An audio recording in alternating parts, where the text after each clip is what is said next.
So, this is a video that is very self-indulgent, as it is connected to one of my most beloved obscure hyperfixations, so be prepared for me to drag you down a rabbit hole that I have been involved with for years now. If you know me personally at all, it is pretty common knowledge that I am a massive fan of Senor Pelo's web animated series, Spooky Month. It is a series that has heavily inspired me with its characters, art style, world building, and endless charm.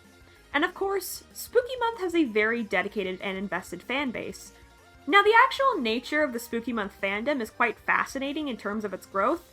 I plan to come back to this topic later in more detail, but as many of you know, Spooky Month is one of the many pieces of media commonly associated with the neighboring Friday Night Funkin' fandom. And it makes sense, considering Skid and Pump, the series' protagonists, do exist in the world of Friday Night Funkin', as they are the main opponents of Week 2. As a result, many fan works combine the two properties. Many fans also got introduced to the series because of Friday Night Funkin'. But an influx of fans creates a dilemma for the fandom. That being, who were the fans going to ship? I've mentioned before on this channel that shipping is not a matter of if, it is a matter of when, and Spooky Month was no exception. However, Spooky Month was in a precarious spot. Due to the nature of the episode setup, the limited cast of characters, and even more limited screen time, the shipping options were pretty limited. You see, each episode of Spooky Month is sort of a series of vignettes where Skid and Pump run around town causing chaos and interacting with reoccurring characters. But each scene with the reoccurring characters is pretty brief, and we rarely see the world through the eyes of characters who aren't Skid and Pump. Occasionally we will cut to characters like Leela or the two police officers. However, Spooky Month isn't really a series with room for filler. Every scene is either in service of comedy or the story, so we don't really get moments of, say, the Hats gang hanging out outside the context of a build-up to an interaction with Skid and Pump. Most scenes involving the supporting characters without Skid and Pump present are usually just used for setup so Skid and Pump can enter the scene a few seconds later. Now, of course, this does make sense to me given the entire series is from the perspective of two extremely young kids who don't process that they're in constant danger.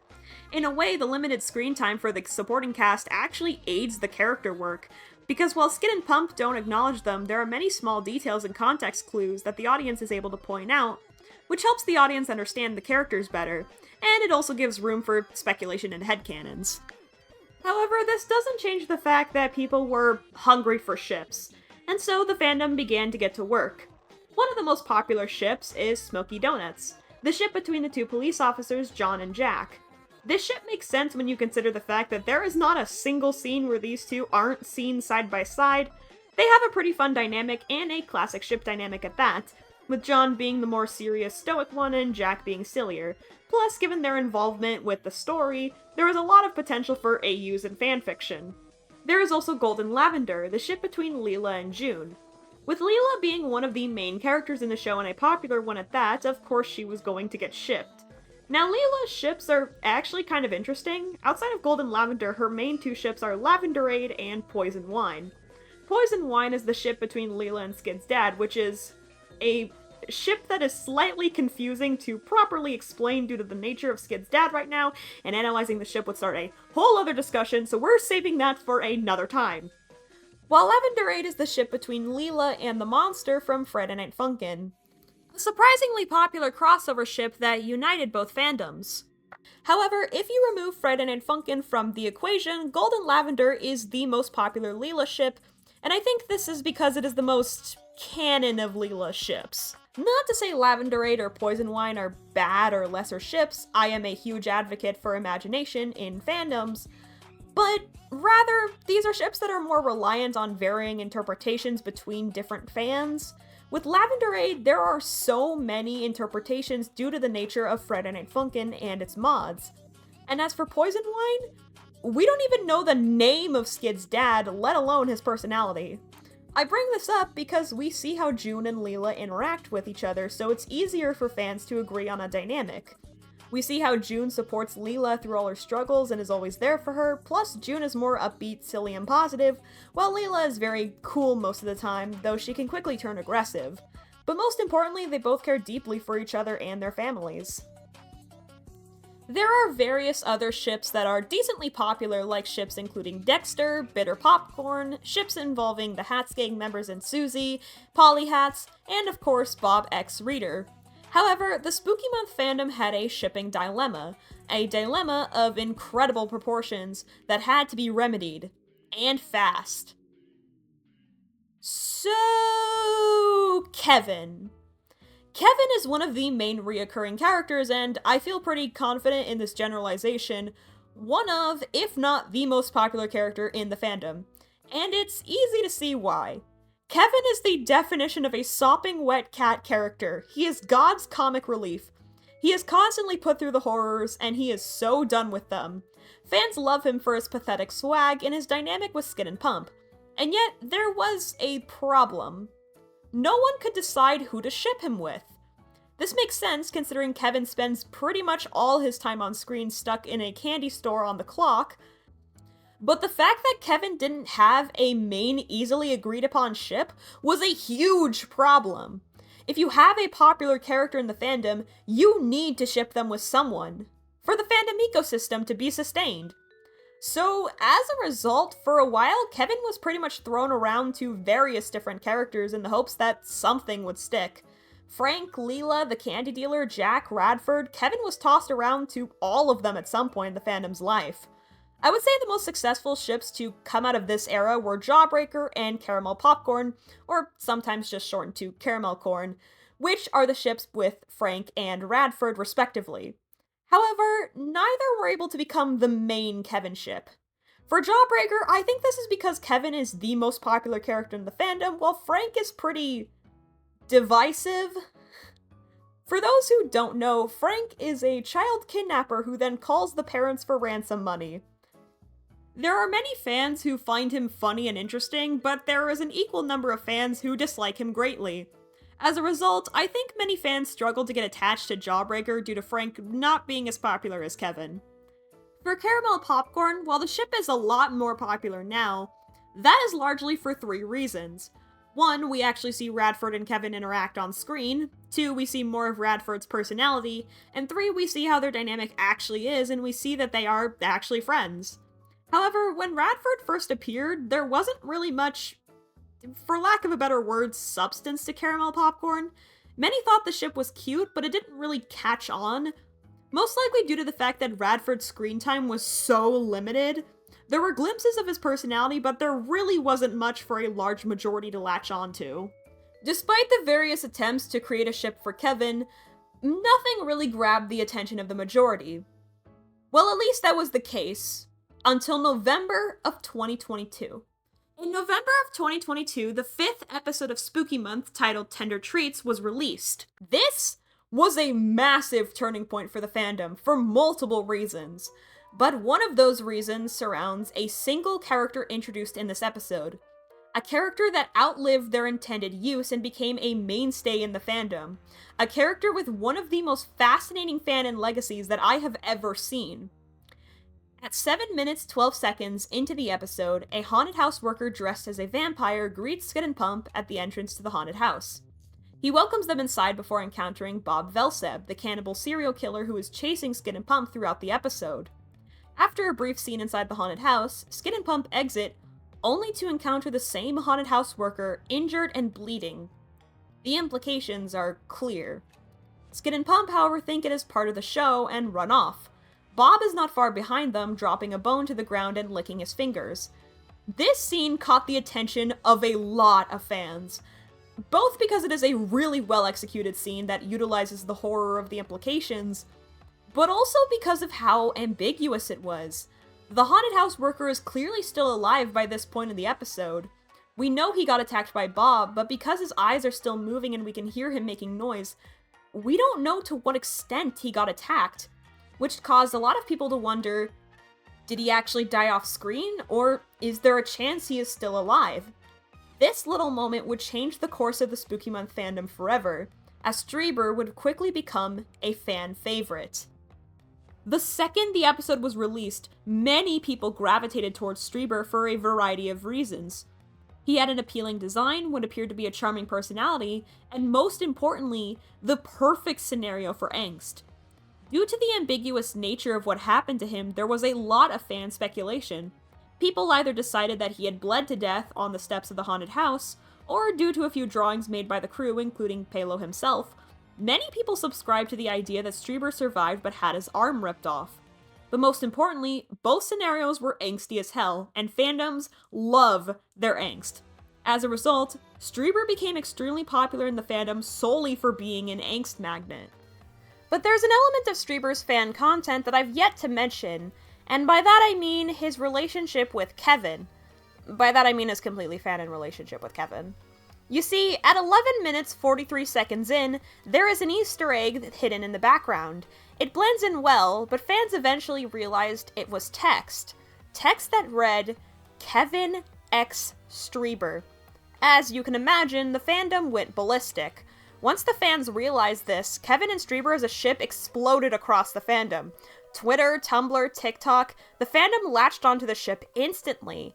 Many people freaked out at the supposed reveal that Kevin had a boyfriend, and even worse, his boyfriend might be dead now.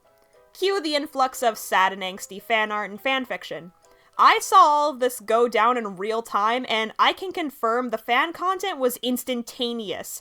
It pretty much spawned as soon as the idea of Kevin X Streber spawned. Finally, a canon ship for Kevin! Except it wasn't. Turns out, the text on the wall wasn't added by Palo. It was hidden into the scene by a background artist.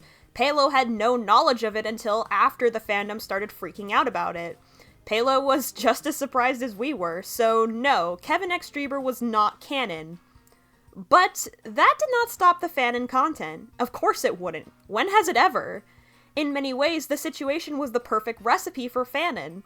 And so, the content kept being made, and it kept going and going and going. And Candybats quickly became the most popular ship in the entire Spooky Month fandom. Candybats to me is absolutely fascinating. A ship that in most other fandoms would be a semi-well-known rare pair at best, through sheer chaotic circumstances managed to become the ship of Spooky Month. It is the most written Spooky Month ship on AO3, and it has heavily impacted how the fandom has viewed the character of Streber. In general, I think it's safe to say that Candybats has left its mark on the Spooky Month fandom, for better or for worse. And I want to analyze Candybats, the good, the bad, and the ugly. I want to analyze why Candybats happened, and how it has influenced the world of Spooky Month. And I have gotten some help from the Spooky Month community as I released a survey on Candybats onto Tumblr before making this video. So, to start, let's discuss the characters in question, Kevin and Streber. I think it's important we understand who exactly these characters are. Let's start with Kevin, as he is actually a reoccurring character. Kevin is simply put miserable for most of the series. He works at the candy club and is often put in danger as a result of Skid and Pump. Not intentionally, but rather because the kids accidentally lead whatever horror is chasing them into Kevin's workplace. As a result, he's been stabbed, possessed, and deeply traumatized. As I previously mentioned, he is an extremely popular character in the fandom, if not the most popular character in the fandom. And this consistent conflict in his life is a part of that appeal. Kevin is a sad, pathetic, sopping wet beast of a man. He is perfect for both fluff and angst. But that's not all. There are other reasons why he became so popular, such as his expressive animation and design, his voice, and the fact that he is one of the few characters with a clear linear arc. We can tell a lot about Kevin as a character by analyzing his relationship with Skid and Pump, the characters he interacts with the most frequently. The kids seem to idolize him, and he is shown to be annoyed but overall tolerant of them. Even though they constantly cause him problems, he still will drop everything to protect them. It is this complexity and depth to his character that helped him stand out amongst the crowd of goofy characters. Because Kevin's main appeal is that he is relatable.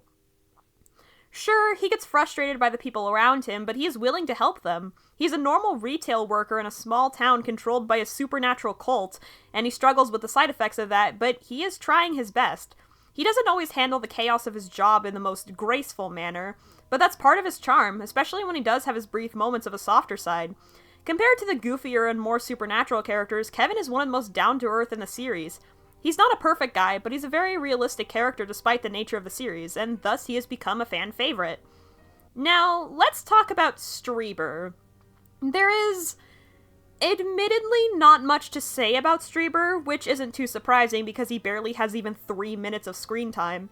Most of his agreed upon characteristics come from very small details in a short amount of screen time. But Streber happened to have just enough screen time and characterization to give the fans ideas for a general agreed upon personality. That being, he has an energetic personality and compared to Kevin, seems to love his job, that job being a scare actor at a local haunted house, although this energy can manifest into a somewhat controlling personality, not exactly maliciously, but Streber is shown to be a bit of a diva in the short, Streber's Rehearsal. He is clearly the director of the operation, and while all his friends seem to view their jobs as a chill, casual haunted house experience, Streber has bigger ambitions. Which leads me to one of Streber's most important, but ironically lesser discussed character traits, that being his engineering skills. Streber is not just a former theater kid, but he's a theater kid who knows how to build insane contraptions. In Tender Treats, he has somehow built a live green screen mirror, and we see him build this mirror in Streber's Rehearsal. The mechanics of this machine are never really explained, but it is objectively impressive. Okay, this is not scripted, but I genuinely wonder if there is some way some fan can try and figure out the schematics of that machine, because I genuinely want to know what would need to be done to build something like that. It's so cool to me. And it sells how much of a hard-working character he is. While his friends question his dedication to the project considering it's just a random local haunted house, Streber believes that it's going to be something more than that. There is also his dynamic with the other haunted house workers. While they are just background characters, fans got attached to them as well, particularly Ethan. And fans specifically got attached to their dynamics with Streber. The short makes it clear with their jokingly mean tone that they all have a history together. They're not just co-workers, they're friends. Streber is clearly passionate and artistic, and overall a likable guy, which is part of why his situation affected so many fans. His passion project was the site of a traumatic, life-changing event. Fans wanted to believe he lived, but even then, should he survive, his story is still sad. His body was permanently altered, and his ability to design, create, write, draw, do anything is now harder for him. Now, to be clear, characters have died in Spooky Month before, such as Roy's uncle or Dexter, but, well, Roy's uncle was not only a blink and you'll miss it moment, but he was also a character that no one felt sad about. As for Dexter, while his death has been treated more seriously in recent episodes, when he initially dies, it's treated as a comedic moment. Only in the past few months has Dexter become a tragic character. With Streber, the horror of his attack is on full display. The extreme close-up shot of Streber's eye is genuinely chilling, and feels like it's straight from a horror movie. And I think if Streber's situation wasn't as seriously scary as it was, he wouldn't have become so inescapable in the fandom. No, the horror and the ambiguity of Streber, a genuinely enjoyable and fun character, despite his short screen time, would haunt the fandom for quite a while. There are plenty of reasons as to why fans enjoyed both of these characters. They were both likable in different ways and well-tailored for angsty scenarios. But the revelations of the Kevin X Streber Easter egg shook the fandom beyond repair. Even though Senior Palo pretty quickly confirmed that the Easter egg was just that, an Easter egg, it did little to stop the rise of Candybats. This would lead to a very interesting time in the Spooky Month fandom that would come to be dubbed as the Candybats era. The Candybats era was the period of time from late 2022 to about mid-2023 when Candybats was at its most popular, particularly on TikTok, though that's not to imply it had no presence on other social media. It was inescapable in the fandom. Twitter, Tumblr, Archive of Our Own, Candybats was everywhere. Hell, I even made a Candybats playlist during this time frame, and it's still on my channel. There was something about this ship that captivated the fandom, and to be honest, I completely understand why. For starters, Kevin X Streber is the perfect example of what we would call a Sun X Moon ship. This is an example of the classic opposites attract ship dynamic. The general idea is that one character resembles the sun, while the other character resembles the moon. The sun characters are usually very energetic, positive, and bright. while the moon characters are more serious, down-to-earth, and shy. These traits aren't exactly a set-in-stone requirement. Moon characters can be positive and sun characters can be down-to-earth, and I think there are many ways this trope can be subverted. But if the sun character lights up the world of the moon character, you've probably got a Sun x Moon ship. Kevin and Streber is the perfect example of this kind of ship. When you analyze how Streber is represented in Candybats content, Streber is often seen as the light in Kevin's life, someone who helps him enjoy the little things in the midst of his chaotic and stressful job. Alternatively, people imagine Kevin to help ground Streber, especially post-Tender Treats. A lot of fan art of these two takes place after Tender Treats, featuring Kevin comforting Streber and helping him through his trauma. Perhaps this is why one specific song became inescapable in the TikTok side of the fandom, a song that was commonly used in fan edits and thus has become a staple of the Candybats era. If you were there, you probably know what I'm talking about. But, oh, how exactly did it go again?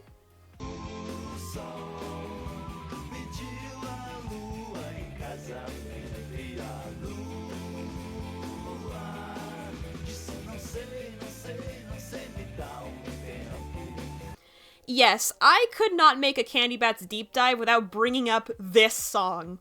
While there are a lot of songs that have become associated with the ship, this is the one that stands above them all. That song is O Sol y a Lua by Pequeno Cidadão. This is a Portuguese children's song that has gained a lot of recent notoriety on TikTok for its use in shipping edits, particularly of the Sun x Moon variety. And I really think it's obvious as to why. Though I will say the chorus of the song is kind of perfectly designed for TikTok. It's catchy, quick, and gives the perfect imagery for a fan edit that can fit so many different characters from so many different pieces of media. It's actually been used in a few other Spooky Month ship edits around the internet, namely for Ross x Robert, John x Jack, and Leela x June. But it's mostly well known in the fandom for the abundance of Candybats edits. So much so that the recent Candybats edits of this song mention being nostalgic for when the song was all over the fandom. Though it is a little bit concerning that the nostalgia cycle moves so fast that people are now nostalgic for something that happened 2 years ago, it shows how prevalent the ship was. Many people also felt that due to the nature of the ship, with neither having met canonically and Streber's personality being almost entirely fanon, there was a lot of room for headcanons and unique interpretations of his character. Though I've already discussed the traits that people have picked up on from his canon personality, such as his energetic nature and theater kid energy, there are a few agreed upon Streber traits that are entirely fanon, namely him being alternative. Usually when he's depicted in casual attire, it's either emo or scene fashion, and as a result, people also depict him as a fan of emo-related media like My Chemical Romance and horror movies. People also portray him as more flirtatious than Kevin, drawing Kevin as easily flustered and nervous around Streber. This is likely due to Streber's personality combined with Kevin's more reserved nature. I notice people really like to make Kevin flustered in ship art, as this is also common with Caramel Popcorn and Jawbreaker. Streber being dressed as a vampire in the haunted house resulted in vampires becoming extremely associated with him throughout the whole fandom, with many real vampire AUs, which I love and heavily approve of. But I think I've beaten around the bush long enough. There is a major reason the ship caught on the way it did, one that arguably eclipses the other reasons I've already mentioned, and that revolves around one thing Kevin and Streber both have in common: their appearances. What exactly do I mean by that? Well, have you ever heard of twinks? You see, the major reason that Kevin and Streber are shipped the way they are is the fact that they are twinks. Twink being a slang term for a man, usually around the 20s age range, who has more feminine, young, and slim physical features. Now, I am probably going to sound insane for this, but it is believed by myself and many others in the fandom that this is a massive part of both characters' appeals. For whatever reason, many fans seem to gravitate towards male characters who fit this description. Well, that's a bit inaccurate. There are definable reasons, but I have plans to discuss those in future videos. But my point is, fans are very fond of this specific genre of male characters, and Kevin and Streber both fit this definition. Now, to be entirely fair, this is not a Spooky Month specific problem, rather this is another fandom inevitability. Look at any fandom you've ever been a part of that features a slim and skinny white guy with youthful features. Likely he is one of the fandom's most popular characters and is shipped with mostly male characters. Now, some might be asking, why exactly does this happen so often? Well, to answer that, we need to discuss societal beauty standards and the treatment of gay men. That's right, you thought this was a silly, funny fandom deep dive, but now you're getting this! You see, it is extremely common for gay men to be idolized due to the common associations between flamboyant gender nonconformity and gay men. However, this can often become dehumanizing. Many fandoms seem to have fixations with gay men. If you are at all knowledgeable about fandom history, you likely know what I mean. John Locke, Destiel, Clance, Bakudeku, all of these are notorious in online spaces for a reason. Now, obviously, there is nothing wrong with enjoying a ship between two men, but often fanon content will fall down a very treacherous slope, a slippery one at that. That being Wubification.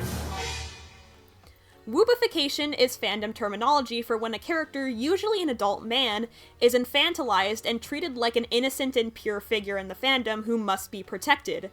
And while this is extremely common fandom phenomenon, many fans hate it. Wubification is heavily criticized in fandoms due to how often it borders on, or just straight up is infantilization. The fans' collective desire to protect these adult men often accidentally causes fans to disregard said man's intelligence and capability. When fans deem an adult man to be a I always hate saying this term, innocent cinnamon roll, the cutesy way they treat said character can unintentionally ruin the fandom's perspective on him. This is especially worse if said man is neurodivergent coded, a generally positive, energetic character, or someone who experienced a traumatic event. And to put it bluntly, Streber got this bad, with many fans portraying Kevin as more of a protector and caretaker in the aftermath of the Tender Treats incident. And not just that, but even before Candybats became a thing, Kevin got this treatment as well, with many shippers of Jawbreaker exaggerating their height and size difference due to Frank being a much larger man and Kevin being slim. I actually think this is why a lot of fans hate Jawbreaker and perceive it as a problematic ship, which to be 100% clear, it's not. Both Kevin and Frank are adults, but it is still something that has happened. And in all fairness, I doubt this is intentional. I truly believe Wubification is a subconscious thing, because I highly doubt most people responsible for it even realize they are doing it. I think Wubification is a side effect of two common fandom things: hurt comfort and projection. Hurt comfort is fanfiction terminology for fanfictions that have one character go through some kind of pain and then get comforted by another character. Essentially fanfics that start angsty and then end fluffy. This kind of fanfiction is extremely popular, and often requires one character to be more vulnerable. Considering what Streber went through, he is often put into that role. As for projection, I think it's safe to say that a lot of people who make fan content featuring a protective figure are using fanon to cope with their own emotional struggles. It has become increasingly common for fans to mold canon characters to resemble themselves, often using them to cope with their own trauma, and I am not immune to this. I do this too. But it is important to point out that this largely happens with adult men who are shipped with other men, which is something that many find understandably uncomfortable. Both Kevin and Streber can fend for themselves. They are not innocent beings in need of protection. Another side effect of the preferential treatment of gay male ships in fandoms, including spooky months, is the disregard for female characters and fem/ships. Because Candybats dominated shipping discussions for such a long period of time, many ships involving the female characters were left to the wayside. An example of this is in the short Streber's rehearsal, with there being a writing in the background that reads June x Carmen. Now, while June and Carmen is a ship that exists in the fandom, it's pretty small, and the message did little to affect its popularity. To be fair, it could be because people knew it was a reference to the original Candybats message, but still, and even other fem/ships like Golden Lavender or Dead Lavender pale in comparison to the reach of Candybats. With Golden Lavender specifically, a lot of people wonder why a ship between canonical childhood friends is less popular than a ship between characters with no canon history. And while Golden Lavender is enjoyed, there is really not much content for it. I could find very few fics tagged with it despite how well known of a ship it is. To be entirely fair, that is the case for most fandoms. Slash ships notoriously outnumber fem slash ships 9 times out of 10, but this is still something worth bringing up and something that I want to eventually make a whole separate video about. There is also the way in which the popularity of Candybats affected other ships, most notably Gothic Bats. Gothic Bats is the ship between Streber and one of the haunted house extras, Ethan. This ship garnered a rise in popularity after Streber's rehearsal was released. This is because they had a clear chemistry and history despite the short being a short. However, for a while, it was actually quite common for Gothic Bat shippers to be harassed by Candybats shippers, particularly on TikTok. Why am I not surprised? Shipping wars are nothing new in fandoms, but the Candybats versus Gothic Bats war always felt goofy to me because the main argument used was that Candybats was canon, and as I have already discussed, no, it is not. Palo has pretty much deconfirmed its canonicity multiple times, so no, Candybats is not canon and Gothic Bats is still a valid ship. In all fairness, TikTok audiences are pretty infamously young, and time is a flat fucking circle, so it's likely the people engaging in these ship wars were just impulsive, hyperfixated kids. I certainly know the feeling. I think there is also one other important element of Candybats' popularity that is rarely discussed, and that is the overall nature of the Spooky Month fandom. What do I mean by this? Well, Spooky Month is a more niche fandom, and I don't mean that in a bad way, but the legacy that Spooky Month has is certainly interesting. In the beginning of this video, I mentioned that many people learned about Spooky Month through Friday Night Funkin' and the guest appearances of Skin and Pump. As a result, the series gained a surge in popularity. However, I feel as if Spooky Month's actual community is a lot smaller than people seem to realize. While Senior Palo is an extremely popular figure online and many people know of Spooky Month, I would say a majority of people who know about the series simply watch the episodes as they come out, or only watched it because of Friday Night Funkin', and I have evidence regarding that.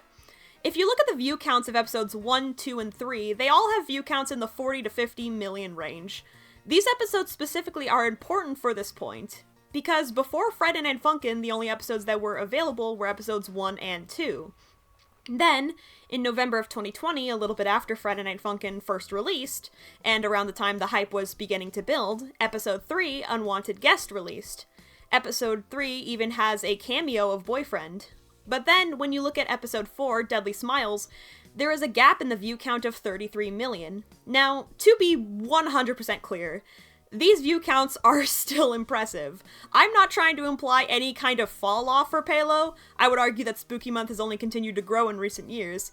But I think this noticeable difference is interesting, and I have a theory regarding it. I think it is entirely possible that the first 3 episodes have more views because of Friday Night Funkin' fans who flocked to the available episodes at the time to learn more about Skin and Pump, but didn't keep up with the series once Friday Night Funkin' morphed into a beast of a fandom incomparable to any other. But then there is a small sector of fans who actively hyperfixate on the series, make fan art consistently, analyze the lore, and most relevantly for this conversation, ship the characters. In my experience on Spooky Month Tumblr, the fandom is kind of similar to a small town where everyone knows everyone. This is extremely common in smaller fandoms, and I've seen it in other fandoms I've been a part of, such as Madness Combat. And I want to make it clear that this is not a bad thing, but I do think it unintentionally aided in Candybats becoming a fandom-wide phenomenon. It was a lot easier for fans to spread propaganda for the ship given the circumstances of the ship, that being the aforementioned smaller cast and the familiarity amongst the fandom. Think about fandoms like My Hero Academia or Sonic the Hedgehog, fandoms that both have extensive list of characters and a ginormous following. Both of these fandoms have so many subsets of fans spread across different social media, as well as immensely documented histories of shipping discourse. As a result, there are a lot of obscure rare pairs in these fandoms that likely will never reach the collective fandom. And let's be completely clear about something. Candybats would have happened regardless of the writing on the wall. Considering the fact that Kevin was shipped with Radford way before Hollow Sorrows and the unexpected popularity of Streber, it was inevitable. But I think Candybats just so happened to become the most popular ship in Spooky Month due to a perfect storm of bizarre circumstances, the writing on the wall just being the trigger for this craze.